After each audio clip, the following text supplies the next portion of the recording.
build a strong foundation with some educational background. So, as I said, for myself, I was fortunate enough to be able to have an international degree, and certainly I would say that helps if you're looking to have a global career. If you've done a degree in another country, it helps. It helps in terms of showing that you've got that international outlook. Admittedly, having an international degree is not cheap, is not easy, so not everyone will be able to achieve that. So if you are lucky enough to be able to manage to get through that, certainly that gets you started. But if you are not able to, and I'm sure it's a challenge for many of us, there's still other things that you can do, and this is to get international accreditations. Um, I would encourage that you have a look around and be able to take, even if it's other courses that you're able to do, but obviously there are many courses you can do. There are some you can do online, on LinkedIn, depending on the platforms that you take. Some will be better than others, but ideally you would go for an internationally accredited and acknowledged course, even if it's not a full degree program. So I'd say, for instance, for those of us in project management, then if you do PMP, which is from PMI, project management, sure, that would be good. You can also do Prince2, and there are many other project and program management courses that you can take. I think in the context of this discussion, there is also RICS accreditations that you can do. You can take courses. There are RICS courses that they have. They are also quite expensive. I'm actually taking one as we speak. I believe in continuous learning. I'm taking a course in arbitration, so I also want to learn something about arbitration, and I know they are quite expensive, but if you are able to and be able to expand your knowledge and your credibility with an internationally recognized and accredited course, that also helps with that. So that's on education. Obviously, the second element of it is around experience. So once you finish education, you want to get experience. Now, I know this is the big challenge that one would have in terms of how do I get international experience. And I would say it's about being focused. Be focused and say which companies do you want to target. So you've got to target global companies. You target projects that are being done by international teams or international consultants or international clients, and you target those. And if you are targeted, it will take you a bit longer than anyway. I know it's hard enough getting a job, but still, if you are focused and you are targeted, you'll have a higher chance. And what do I mean by being targeted and focused? I've been on the employer side, looking for people to employ and receiving CVs. And what happens, and I was guilty of this when I left university, is that you just put your CV and you just email it to as many companies as you can and send it around to as many people as you know, and send them out. That, for me, I call it a scattergun approach. You are just sending through anywhere. And that's not very effective. I think even for those who are Christians, you'll know about the farmer who went to sow his seeds and he was just throwing them all over the farm. So some landed on good soil, some on bad soil, some on hard ground. You know, that approach, you'll have to spend a lot of seeds or CVs that you'll be sending out, and they'll not be effective. I would say if you want to progress your career, you need to take a sniper approach. You need to be a sniper. You know, you have a few bullets, you aim, you know where you're going, what you're aiming for, and then you shoot. So you'll only shoot a few, but that means you will take a bit longer. You've got to identify your target. You know exactly what target you are looking for. So if it's a company, you understand which is this company that I want to work for. What do they require? What do they need? What are they focused on? Yeah, how does my CV align with that? So you have a very personalized CV that when that CV goes, and you're not going to send it generally, you can't just go to the website, say, I think the other day I had a student who told me, yeah, they wanted to get a career, and asked them, which company do you want to go for? Which would you? And he told me, I'm thinking of going to Turner and Townsend. I said, excellent. What is a specific thing that you can bring to Turner and Townsend? And they couldn't quite articulate. So you've got to go to their website, have a look. This is the company I'm looking for.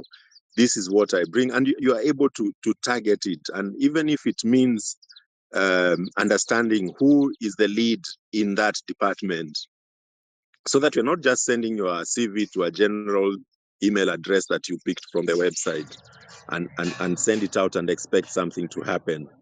So I'll ask you to put yourself in the position of the other person receiving. Um, Times that I've advertised, or sometimes not even advertised for a role, you'll get more than 100 CV. Tell me, do you think I'm going to stop what I'm doing to read through 100 CVs and work out which one I'm going to look through? Just to be honest, it's not going to happen. Yeah. And I'm sure even if it was on your side, you would not sit through and go through 100 CV painstakingly. Yeah. Unless someone is there's a specific role that you're recruiting for, and even those who do that, they use some tools and technologies that they use to sieve through these CVs. They would normally put those CVs into some software, and that software reads through your CV, ranks, looks for some keywords, identifies those keywords, and then says, I think this CV hits most of the keywords that you are looking for. So that means if even if that recruiter you've sent through your CV to is going to use a software to read through the hundreds of CVs they receive, then your CV must have those keywords in it. So there's that, and obviously once they get the CV in front of them, they'll want to look and feel that it is targeted to them. So you would want to apply if you're, as I give the example of Tanan,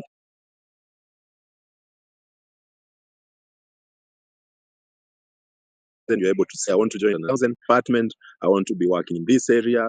I see you've done these types of jobs. So you're quite focused in that manner. So and that way you'll start to gain experience. Even if it means volunteering on some jobs, you can be able to volunteer, do some internships. Again, if it's the right company, it's the right project that you feel will steer you in your career, then you are able to do that. You're able to say, okay, I'll just take this job, may not pay me or pay me much, but I'll gain some experience. So do bear that, but be focused. Otherwise, if you are just taking any internship, and I've had that people tell me, help me with a job. What job do you want? Any job. Then that doesn't stick in my mind. But if you tell me, I'm a specialist in BIM, I understand BIM left, right, and center.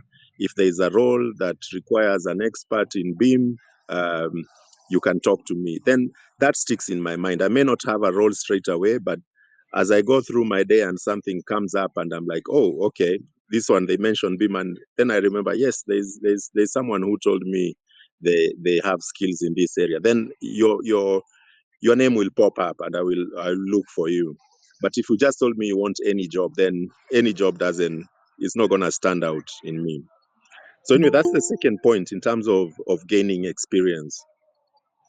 The third point I would talk about is soft skills.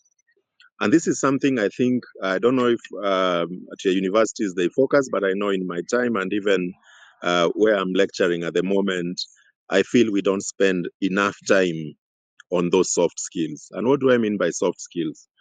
So we have technical skills. You'll understand all if you are a QS, you're an engineer or architect, you'll have learned all those technical skills and you have them. But it's the soft skills that are the big challenge. And these soft skills are writing, for instance. Business writing, it's a particular skill that you need to have. How do you write in business? How do you write your emails? I've seen even people's email addresses, their funny email addresses that don't come across as a professional, and you're putting that in your CV or you're communicating that with someone. You need and emails are free. You can just go to Google and set up a proper email, not those emails that you set up when you were in high school. Now you want to be a professional, you want to project a professional image. So you make sure that you've got a good email address. And you have business writing, how to write emails. You're going to be spending time writing people emails, writing letters, communicating to people. So you need to hone that skill. Presentation skills. How do you present? How do you prepare? Are you familiar with PowerPoint? Are you familiar with Excel? And that's not just drafting. The information may be technically correct. It may be all there, but it's not presentable. Yeah, it's not presentable. It's not something that someone would be attracted to read or go through or to listen to you. So build those soft skills, build interpersonal skills, how you relate with people, how you talk to people.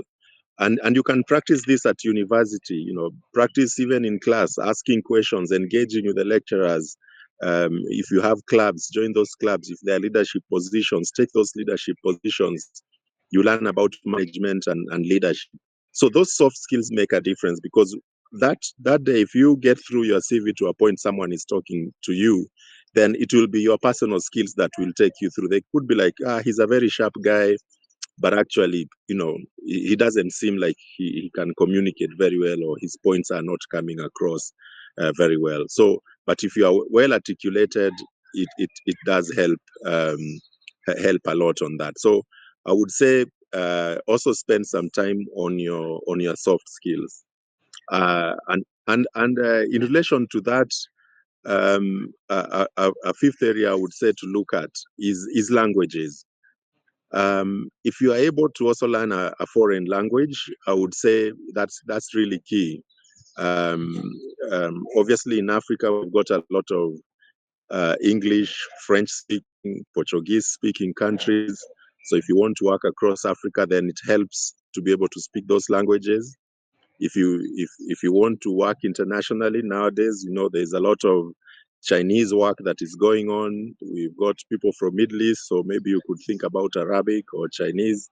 So this is also critical. I would say if you want to have a global career, having a second language certainly helps. It will give you an edge that other people may not have, and you'll be able to reach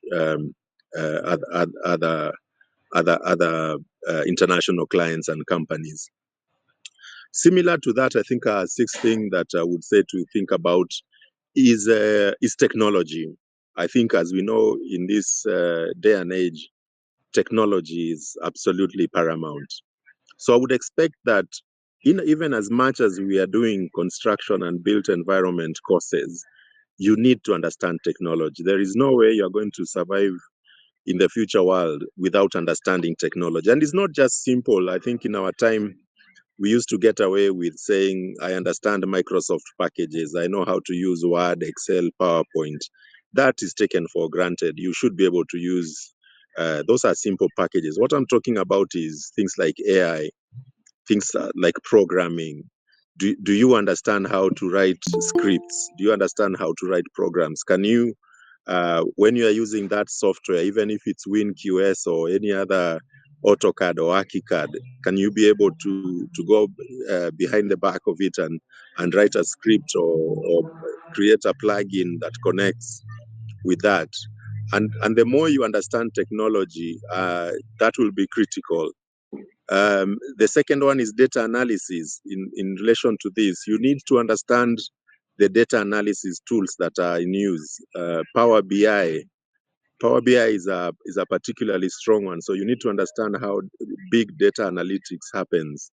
Now we are in the information age. There's a lot of information, and there isn't enough time uh, for people to read through things manually. I just gave the example at the beginning of how companies are reading through CVs.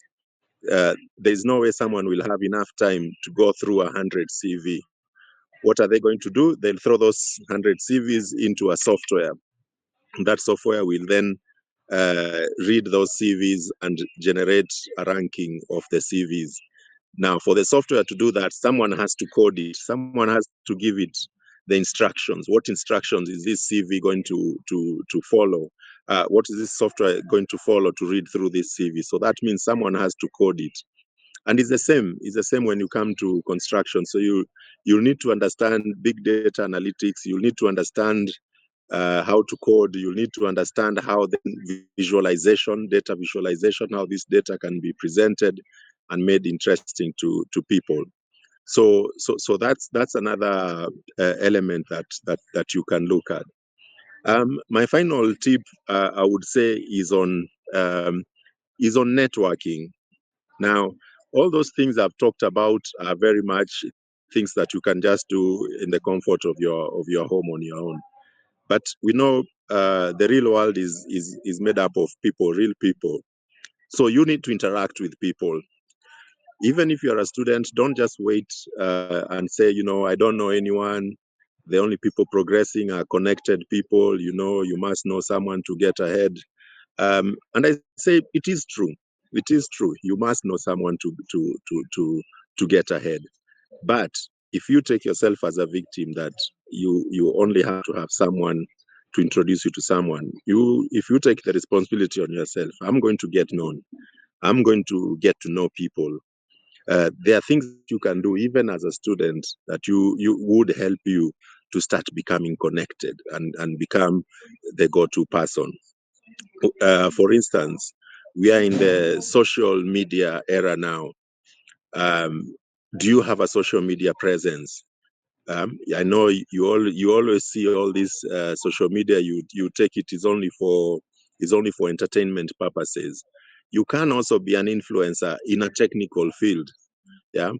Who is the most influential person? If I asked you, who's the most influential person in construction, I have a name in mind. I'm sure if I asked you to drop in the chat, you might come up in the same name of the person that I know. I think all of us know. He's very vocal on social media.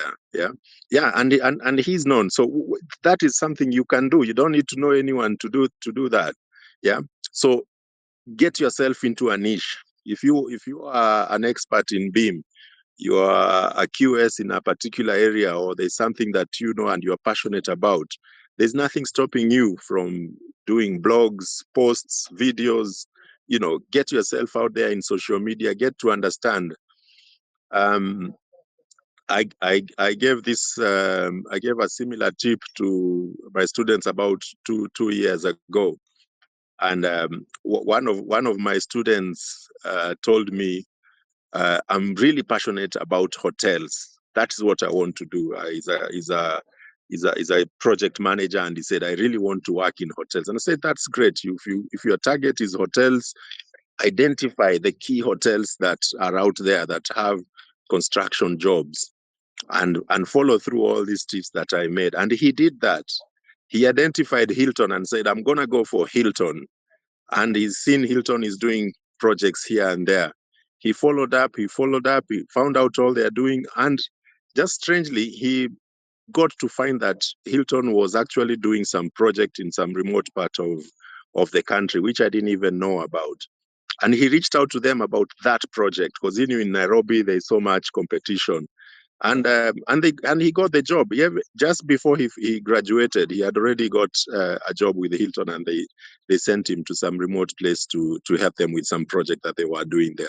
So if you are focused, and also he had some social media presence where he was always talking about topical things that he's reading in class, or even in the news.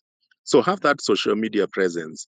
Secondly, in terms of networking, identify the events that are happening in the industry, and make an attempt to be there. I know a lot of the events are expensive, but you will find that if you ask, if you are passionate and you're keen and you say you want to attend this event, and you just tell them, I'm a student, I can't afford to attend this, can I speak to someone? And you will find most professionals will understand, and they'll be like, yes, I've been at your place, and I can see you are really keen to attend this event, and you'll find a way to get through those events.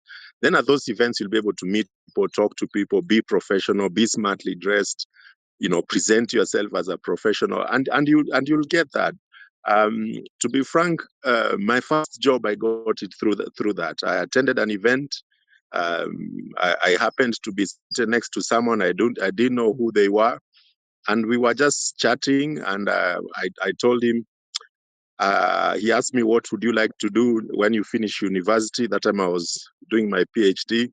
I said I'd like to be a consultant, but I always think that to be a consultant, you must have worked, had some experience, then you become a consultant. And he told me, no, not necessary. You can start straight from university and become a consultant. I said, oh, how do I do that?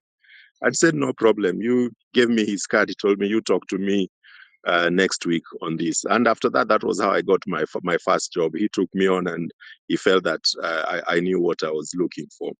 So yes, you know, be out there, network, talk to people, build your networks rather than taking a big, I don't know people that you know, only certain people know people.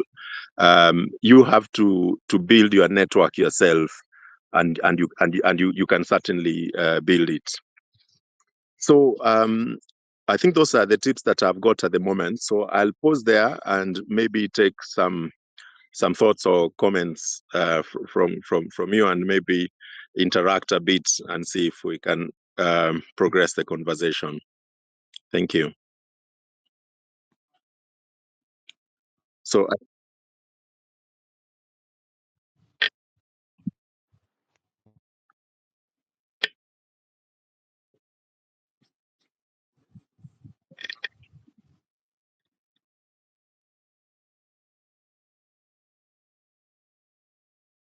yeah,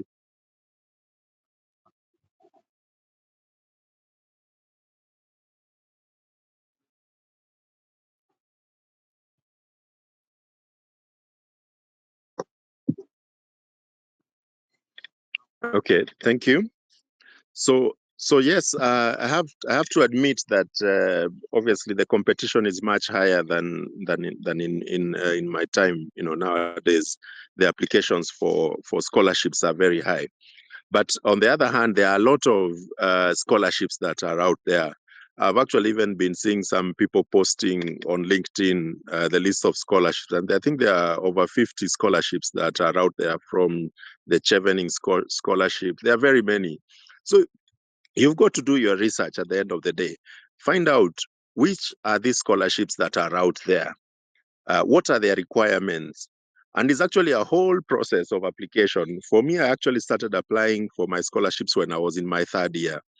I started applying, and I applied, I think, over 20 applications to different companies, and each of them is separate. It's not just a standard, you get an application and you just submit your CV. Each of them go through, understand what that scholarship is funding, understand what their requirements, submit an application. They want your personal motivation statement, why you want, you know, take time, review it, discuss it with someone, so that when you submit your application, just bear in mind, in all these things that you are doing, you are not the only one.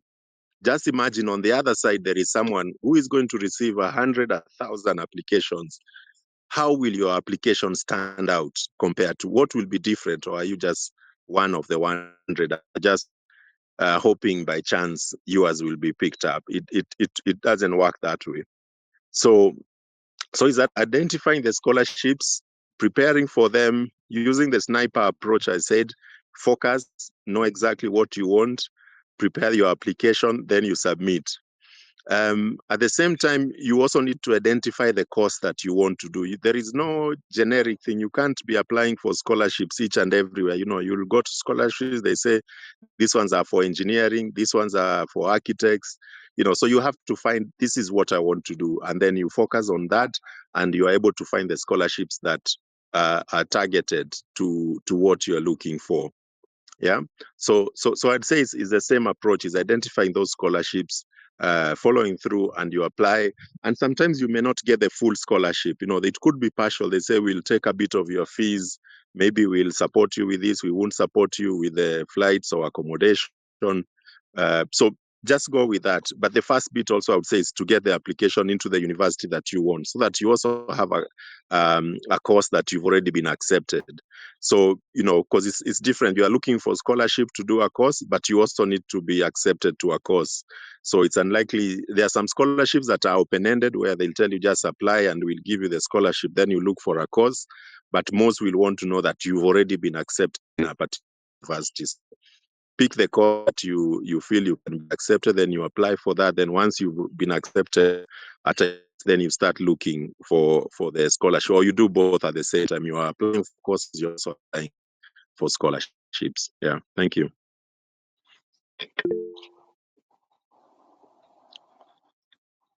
Yeah, I think there's someone who sent a text. Let me just read through from Zachary. Thank you for your enlightening sustainability and its ESG. Yes, infrastructure. Yes, yes. Excellent. Yes, Zachary, you've actually hit the nail on the head. Infrastructure is a big thing. And I would say actually there's some work that at the moment I'm doing with the IQSK to actually expand our professional courses and understanding into sustainability and infrastructure. Um, I think I don't know about where you are at the moment, but in my time it was very much focused on buildings, and we do a lot of buildings work, building construction. But really, the big play nowadays is infrastructure, and infrastructure, we can't leave that just to engineers. So whether you're an architect, you're a construction person, a QS, you need to understand infrastructure and be able to play in that space, whether it's roads, water, dams, energy, anything, as long as it's part of the built environment, you should be able to play in it. And sustainability is absolutely critical. I agree. So those are some of the certifications that I would say you could look at. IFC has some green certifications that you can get. You can become an EDGE certified practitioner, and I think it's free or very minimal cost for you to become EDGE certified. In line with that, I would say about PPPs. If you're interested in PPPs, that's public-private partnerships. The World Bank and IFC also have courses that you can go and do, and I think they are free also. And these are accredited courses that you can do that will enable you to have an edge in understanding these specialist sectors. So yes, Zachary, I think if that is an area that you are keen on, I would make sure that I get some certifications in that area to be able to demonstrate that it's not just something I know about, it's something that I've even taken an exam and I'm able to demonstrate some accreditation. Yeah, thank you.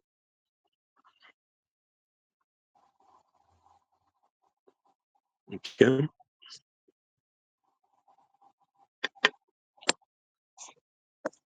Any other questions?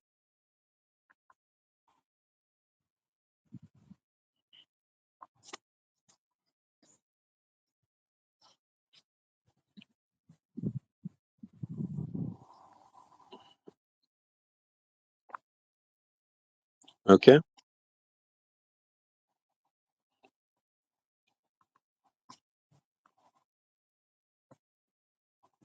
Okay. I take it there are no other questions. I'll hand back to the chair of the meeting.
Yes, well, thank you so much.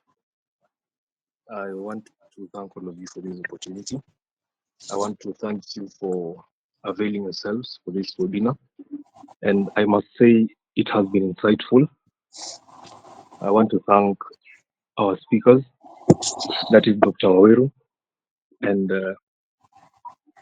and Dr. Mbugua. So they say opportunity is where when you find an opportunity, you pick it and go with it.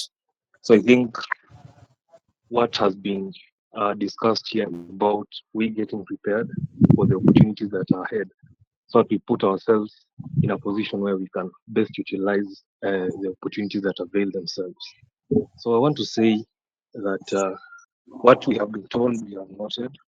Let's work on that, and I believe that will help us in our future endeavors. So without much ado, once again, I want to thank our speakers and all who have made time to attend this webinar.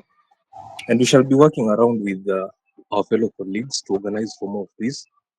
We're actually working with some of the members who are here for what will bring on board all these universities, the built members of the built environment, those are students.